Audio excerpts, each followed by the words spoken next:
हरिः ओम्। व्यासाय भवनाशाय श्रीशाय गुणराशये हृद्याय शुद्धविद्याय मध्वाय च नमो नमः। नारायणाय परिपूर्णगुणार्णवाय विश्वोदय स्थितिलयो नीतिप्रदाय ज्ञानप्रदाय विबुधासुरसौख्यदुःखसत्कारणाय वितताय नमो नमस्ते। ಶ್ರೀಗುರುಭ್ಯೋ ನಮಃ. ಹರಿಃ ಓಂ. ನಿನ್ನೆಯ ಪಾಠದಲ್ಲಿ ನಾವು ನೋಡಿದಂತೆ ಪರಮಾತ್ಮ ಅವನ ಮಾತು ಯಾವತ್ತೂ ಸುಳ್ಳಾಗುವುದಿಲ್ಲ. ಬ್ರಹ್ಮರುದ್ರಾದಿಗಳ ವರವನ್ನ ಕೆಲವೊಂದು ಸಂದರ್ಭದಲ್ಲಿ ಕೆಲವೊಂದು ವಿಚಾರದಲ್ಲಿ ಮೀರ್ತಾನೆ. ಆದರೆ ಪರಮಾತ್ಮನ ಮಾತನ್ನ ಯಾರೂ ಮೀರ್ಲಿಕ್ಕೆ ಸಾಧ್ಯ ಇಲ್ಲ. ಪರಮಾತ್ಮನು ತನ್ನ ಮಾತನ್ನ ಮೀರೋದಿಲ್ಲ. ತನ್ನ ಮಾತನ್ನ ಸತ್ಯ ಮಾಡ್ಕೊಳ್ಳಿಕ್ಕೋಸ್ಕರ ಅಂತಾನೇನೆ ಪರಮಾತ್ಮ ಅವತಾರ ಮಾಡ್ತಾನೆ. ಜಯ ವಿಜಯರಿಗೆ 3 ಅವತಾರಗಳಲ್ಲಿ ನಾನು ನಿಮ್ಮನ್ನ ಬಂದು ಸಂಹಾರ ಮಾಡ್ತೇನೆ ಅಂತ ವರವನ್ನು ಕೊಟ್ಟಿದ್ದ. ಆ ವರಕ್ಕನುಸಾರವಾಗಿ ವರಾಹನಾಗಿ, ನರಸಿಂಹನಾಗಿ, ರಾಮನಾಗಿ, ಕೃಷ್ಣನಾಗಿ ಅವತಾರ ಮಾಡಿದ. ಹೀಗೆ ತನ್ನ ಮಾತನ್ನ ಸತ್ಯ ಮಾಡ್ಕೊಳ್ಳಿಕ್ಕೋಸ್ಕರ ಅಂತಾನೇನೆ ಪರಮಾತ್ಮ ಅನೇಕ ಸಲ ಅವತಾರ ಮಾಡೋದು ಅಂತ ಆಚಾರ್ಯರು ನಿರ್ಣಯವನ್ನು ಕೊಟ್ಟಿದ್ರು. ಇದಾದ ಮೇಲೆ ಏನಾಯಿತು ಅಂತ ಮತ್ತೆ 40ನೇ ಶ್ಲೋಕದಿಂದ ತಿಳಿಸ್ತಾ ಇದ್ದಾರೆ.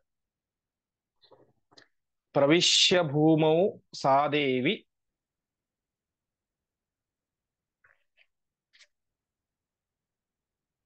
ಲೋಕದೃಷ್ಟಿ ಅನುಸಾರತಃ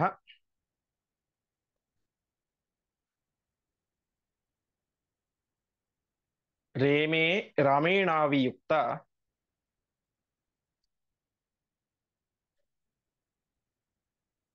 ಭಾಸ್ಕರೇಣ ಪ್ರಭಾಯಥ.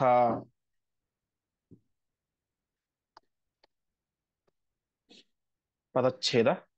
ಪ್ರವಿಶ್ಯ ಭೂಮೌ ಸಾ ದೇವಿ ಲೋಕದೃಷ್ಟ್ಯನುಸಾರತಃ ರೇಮೇ ರಾಮೇಣ ಅವಿಯುಕ್ತ ಭಾಸ್ಕರೇಣ ಪ್ರಭಾ ಯಥಾ. ಹೀಗೆ ಹಿಂದೆ ನಾವು ಕೇಳಿದಂತೆ ಭೂಮಿ ಶಪಥ ಅಂತ ಮಾಡಿದಳು. ಭೂಮಿ ಶಪಥ ಅಂತ, ನಾನೊಂದು ವೇಳೆ ಪರಿಶುದ್ಧಳಾಗಿದ್ದರೆ ನನ್ನ ನೀನು ಸ್ವೀಕಾರ ಮಾಡುವಂತ ಭೂದೇವಿಗೆ ಹೇಳ್ತಾಳೆ. ಆ ರೀತಿಯಾಗಿ ಭೂದೇವಿ ಸಾಕ್ಷಾತ್ ತಾನೇ ಒಂದು ರೂಪವನ್ನು ಸ್ವೀಕಾರ ಮಾಡಿ ಭವ್ಯವಾದ ಸಿಂಹಾಸನದೊಂದಿಗೆ ತಾನು ಬರ್ತಾಳೆ. ತನ್ನ ತೊಡೆ ಮೇಲೆ ಸೀತೆಯನ್ನು ಕೂಡಿಸಿಕೊಂಡು ವಾಪಸ್ ಕರೆದುಕೊಂಡು ಹೋಗ್ತಾಳೆ ಅಂತ ಇಷ್ಟ ಆಯಿತು.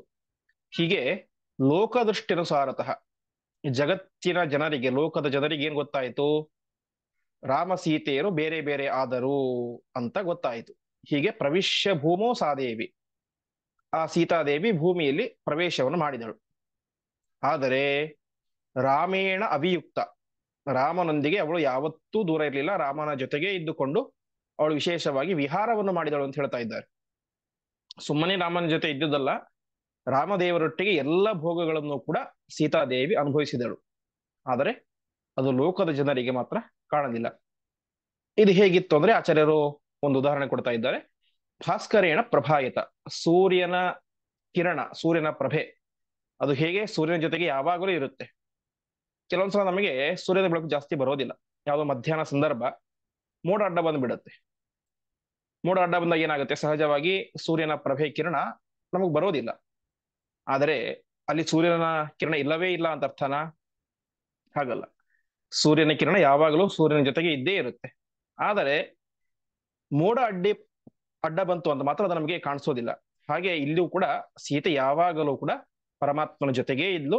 ಅವಳು ನಿತ್ಯ ಅವಿಯೋಗಿನಿ. ಆದರೆ ಲೋಕದ ದೃಷ್ಟಿಗೆ ಅದನ್ನು ಕಾಣಿಸಲಿಲ್ಲ ಎಂಬುದಾಗಿ ತಿಳಿಸ್ತಾ ಇದ್ದಾರೆ.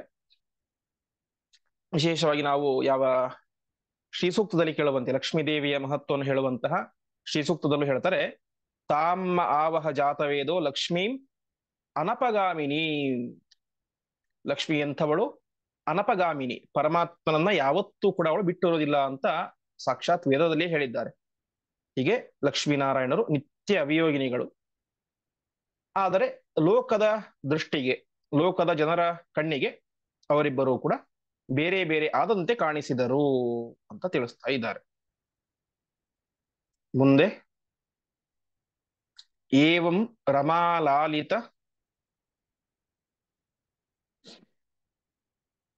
ಪಾದಪಲ್ಲವ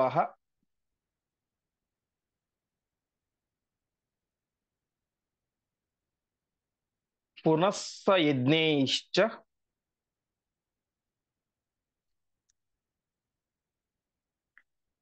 ಯಜನ್ ಸ್ವಮೇವ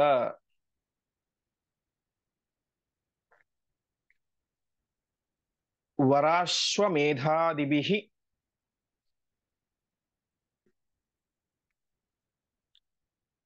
ಆಪ್ತಕಾಮಃ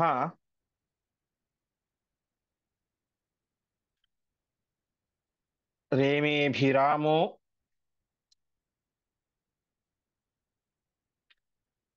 ನೃಪತೀನ್ ವಿಶಿಕ್ಷಯನ್.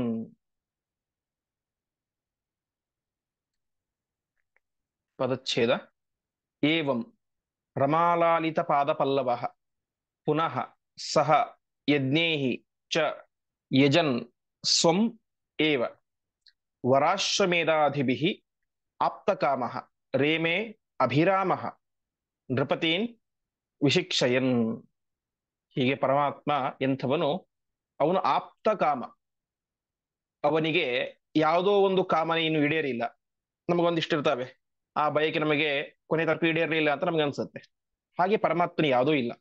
ಆಪ್ತಕಾಮ, ಅವನು ಪರಿಪೂರ್ಣನಾದಂಥವನು, ಅವನಿಗೆ ಯಾವುದೇ ರೀತಿಯಾದ ಕಾಮನೆಗಳಿಲ್ಲ.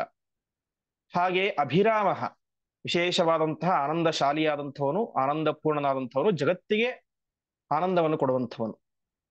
ಅಂತಹ ರಾಮ ತಾನೇ ಮಾಡಿದ ರಮಾಲಾಲಿತ ಪಾದ ಪಲ್ಲವ, ಆ ಪರಮಾತ್ಮನ ಪಾದ ಸೇವೆಯನ್ನ ಲಕ್ಷ್ಮೀದೇವಿ ಸೀತಾದೇವಿ ನಿರಂತರವಾಗಿ ಮಾಡ್ತಾ ಇದ್ಲು ಅಂತೆ.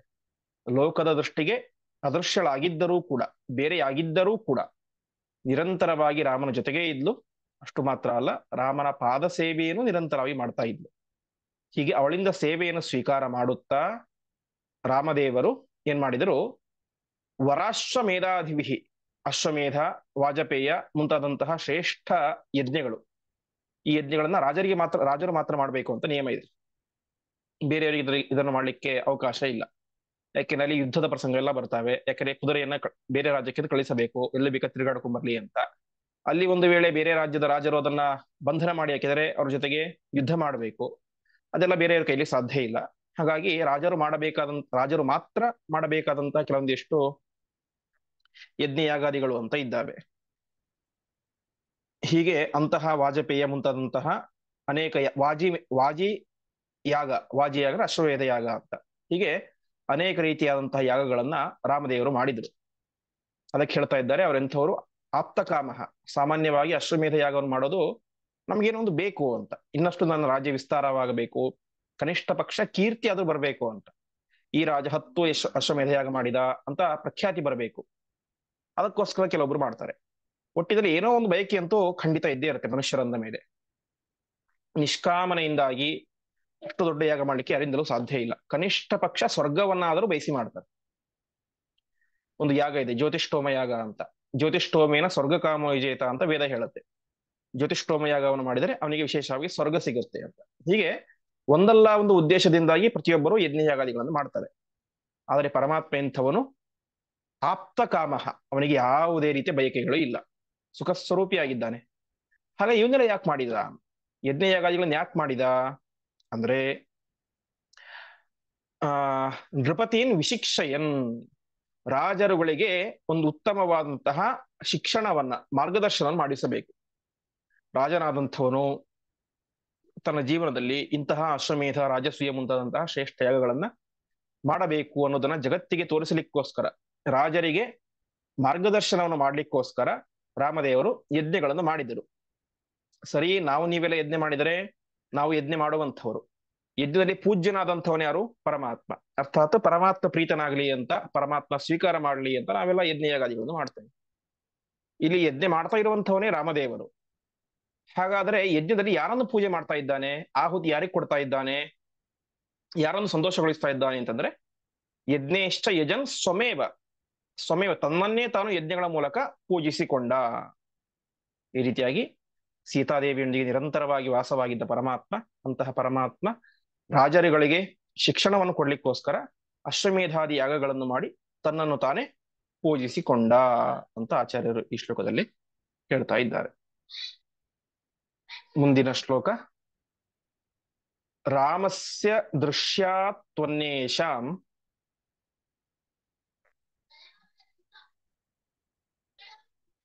ಅದೃಶ್ಯ ಜನಕಾತ್ಮಜ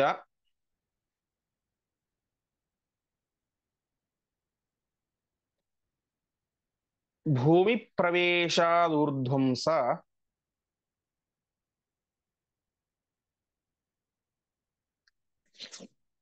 ರೇಮೆ ಸಪ್ತಶತಂ ಸಮಾಹ.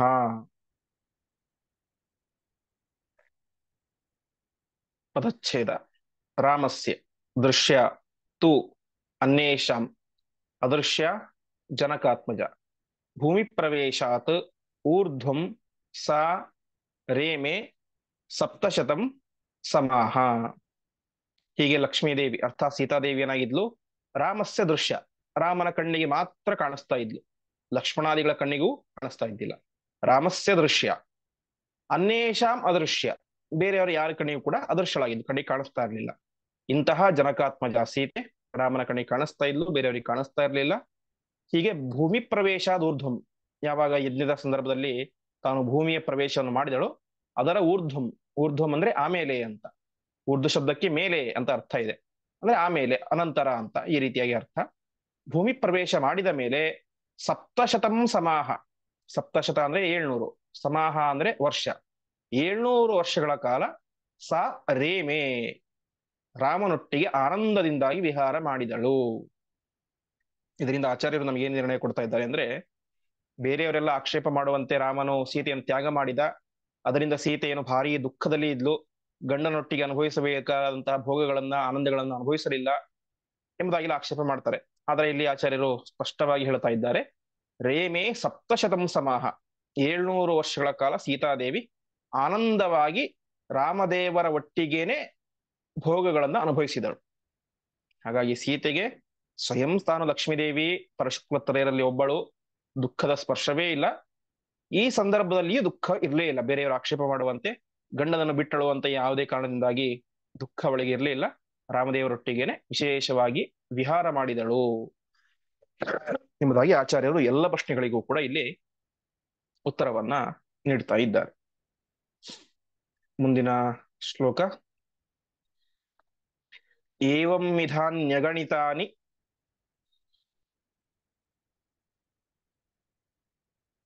ಜನಾರ್ದನಸ್ಯ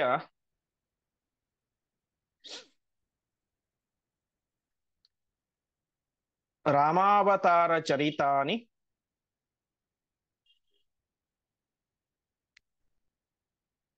ತದನ್ಯ ಪುಂಭಿಃ.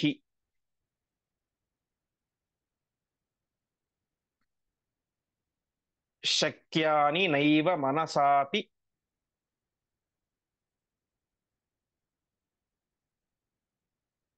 ಹಿ ತಾನಿ ಕರ್ತುಂ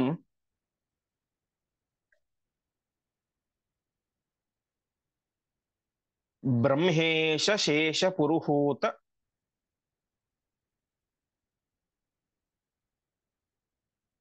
ಮುಖೈಃ ಸುರೈಶ್ಚ.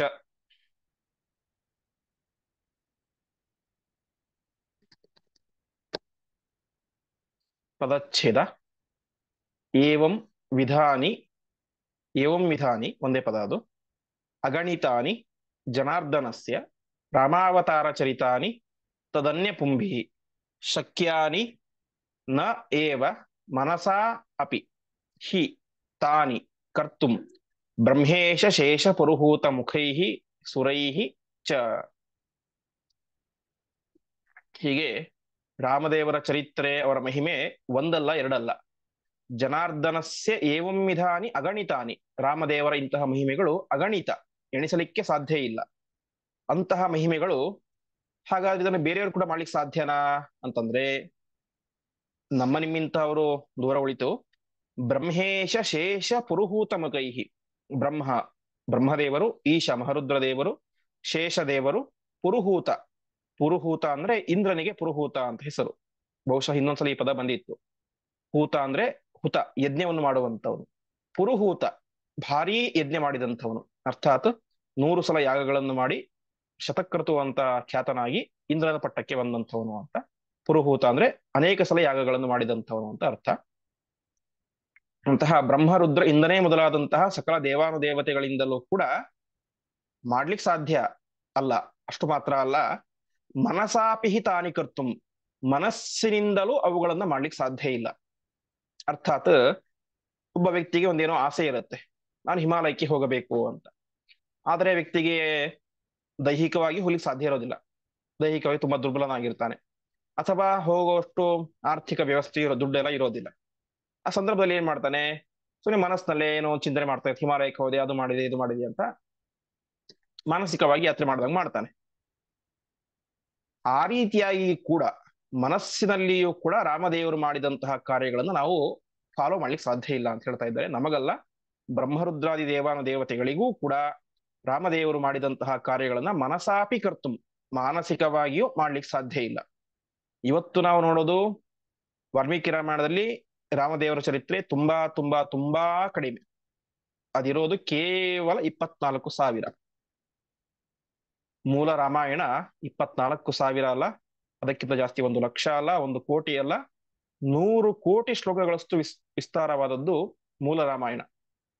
ಅಂದ್ರೆ ಎಷ್ಟು ರಾಮನ ದೇವರ ಮಹಿಮೆಗಳು ಇರ್ತವೆ ಅಂತ ನಾವು ಚಿಂತನೆ ಮಾಡಬಹುದು.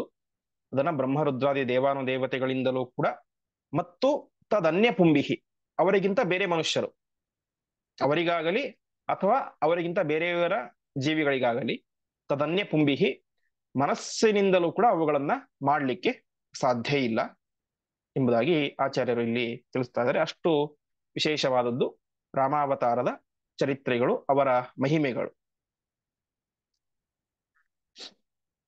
ಮುಂದಿನ ಶ್ಲೋಕ.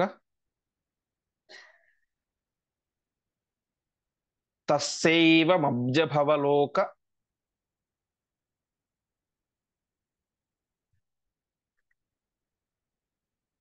ಸಮಾಂ ಇಮಾಂ ಕ್ಷ್ಮಾಂ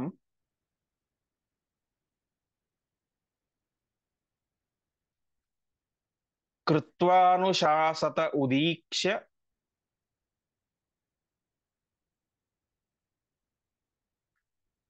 ಗುಣಾನ್ ಧರಾಯಾಹ.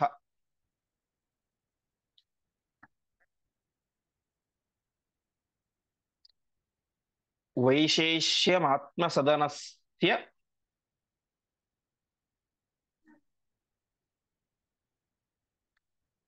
ಹಿ ಕಾಂಕ್ಷಮಾಣಾಃ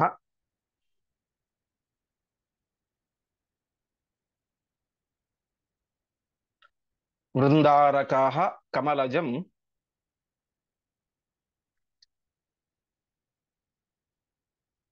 ಪ್ರತಿ ತಚ್ಛಶಂಸುಃ.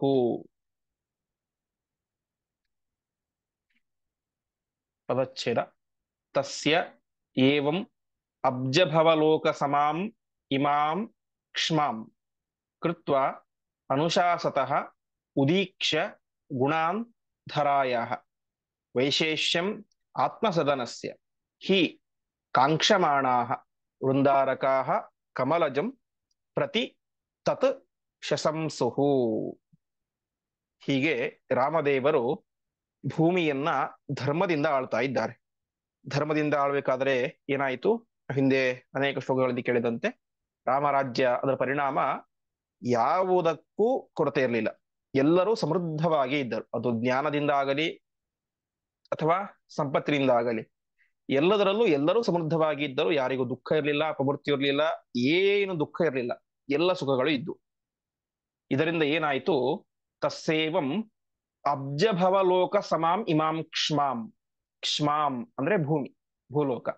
ಈ ಭೂಲೋಕ ಏನಾಯ್ತು, ಅಬ್ಜಭವಲೋಕ.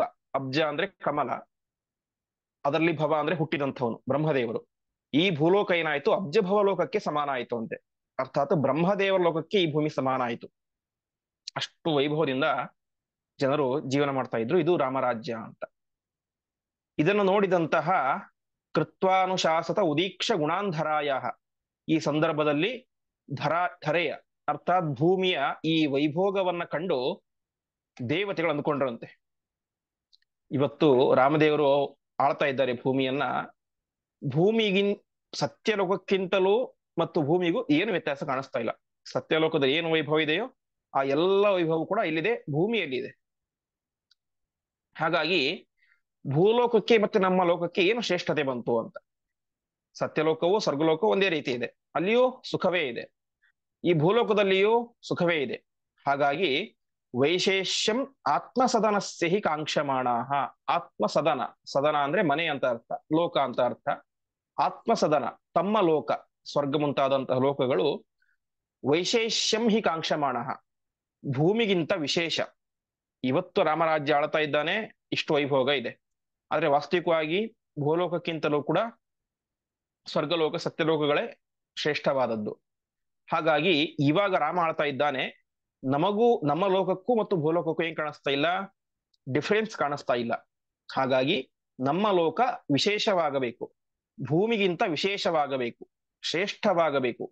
ಇದನ್ನು ಕಾಂಕ್ಷಮಾಣಾಹ, ಬಯಸಿದಂತಹ ವೃಂದಾರಕಾಹ ದೇವಾನುದೇವತೆಗಳು ಕಮಲಜಂ ಪ್ರತಿ, ಕಮಲದಲ್ಲಿ ಹುಟ್ಟಿದಂತಹ ಬ್ರಹ್ಮದೇವರು ಕಮಲಜ, ಅವರನ್ನು ಕುರಿತು ಈ ರೀತಿಯಾಗಿ ಹೇಳ್ತಾ ಇದ್ದಾರೆ.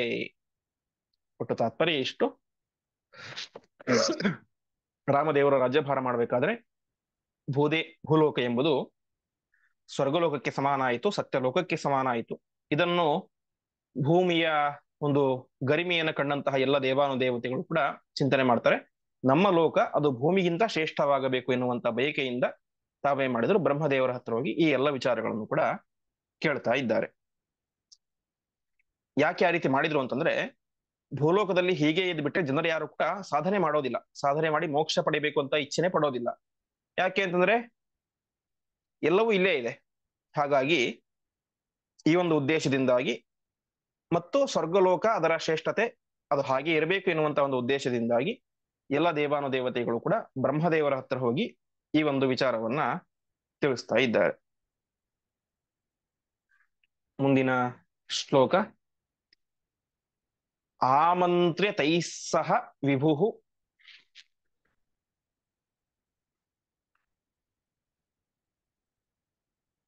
ಭಗವತ್ ಪ್ರಯಾಣಂ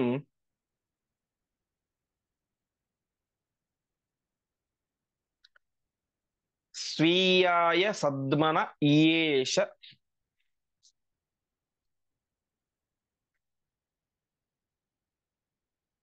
ದಿದೇಶ ಚಾಶು.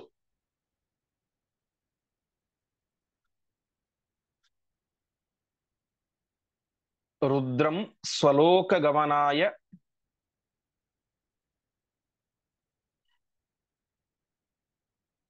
ರಘೂತ್ತಮಸ್ಯ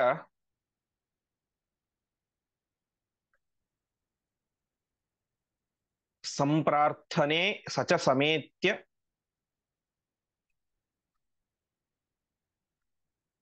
ವಿಭುಂ ಯಯಾಚೆ. ಪದಚ್ಛೇದ. ಆಮಂತ್ರ್ಯ ತೈಹಿ ಸಹ ವಿಭು ಭಗವತ್ ಪ್ರಯಾಣಂ ಸ್ವೀಯಾಯ ಸದ್ಮನ ಯೇಷ ದಿದೇಶ ಚ ಆಶು. ರುದ್ರಂ ಸ್ವಲೋಕಗಮನಾಯ ರಘೂತ್ತಮಸ್ಯ ಸಂಪ್ರಾರ್ಥನೆ ಸಹ ಚ ಸಮೇತ್ಯ ವಿಭುಂ ಯಯಾಚೆ. ಈ ರೀತಿಯಾಗಿ ಎಲ್ಲ ದೇವಾನುದೇವತೆಗಳು ಕೂಡ ಬಂದು ಪ್ರಾರ್ಥನೆ ಮಾಡ್ತಾ ಇದ್ದಾರೆ ಬ್ರಹ್ಮದೇವರ ಹತ್ರ. ಈ ರೀತಿಯಾಗಿ ಎಲ್ಲ ದೇವಾನುದೇವತೆಗಳೊಂದಿಗೆ ಆ ವಿಚಾರವನ್ನು ಮಾಡಿದಾಗ ಆ ಬ್ರಹ್ಮದೇವರು ಏನ್ ಮಾಡಿದ್ರು,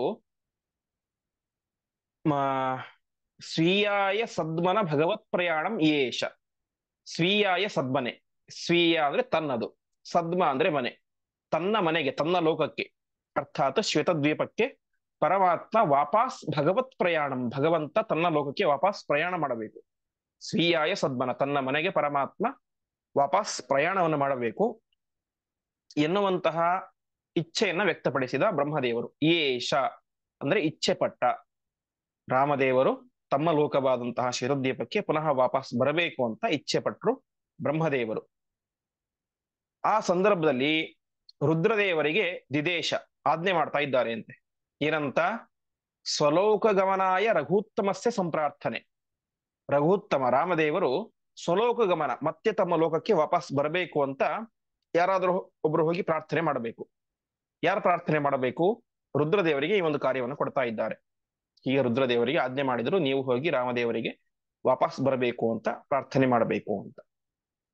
ರುದ್ರದೇವರೇ ಮಾಡಿದ್ರು, ಸಚ ಸಮೇತ್ಯ ವಿಭುಂ ಯಯಾಚೆ. ಅವರು ಕೂಡ ರಾಮದೇವರ ಹತ್ತಿರ ಹೋಗಿ ಯಯಾಚೆ, ವಿಭುಂ ಯಯಾಚೆ, ಆ ಪರಮಾತ್ಮನನ್ನ ಪ್ರಾರ್ಥನೆ ಮಾಡ್ತಾ ಇದ್ದಾರೆ. ಪರಮಾತ್ಮ ನಿನ್ನ ಈ ಒಂದು ಆಡಳಿತದಲ್ಲಿ ಇದೆಲ್ಲ ಈ ರೀತಿಯಾಗಿ ಆಗಿದೆ ಅಂತೆಲ್ಲ ಪ್ರಾರ್ಥನೆ ಮಾಡ್ತಾ ಇದ್ದಾರೆ. ಮುಂದಿನ ಶ್ಲೋಕ. ಏಕಾಂತಮೇತ್ಯ ರಘುಪೇಣ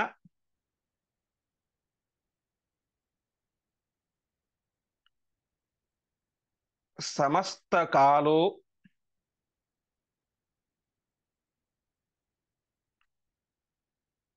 ರುದ್ರೋ ಜಗಾದ ವಚನಂ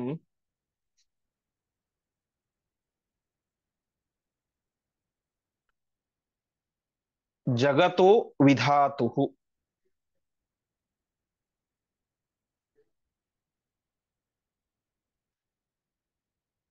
ವೈಶೇಷ್ಯಮಾತ್ಮಸದನಸ್ಯ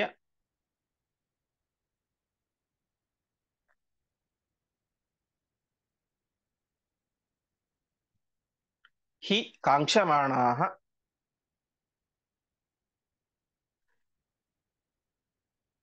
ತ್ವಾಮರ್ಥಯಂತಿ ವಿಬುಧಾಃ ಸಹಿತಾಃ ವಿಧಾತ್ರ.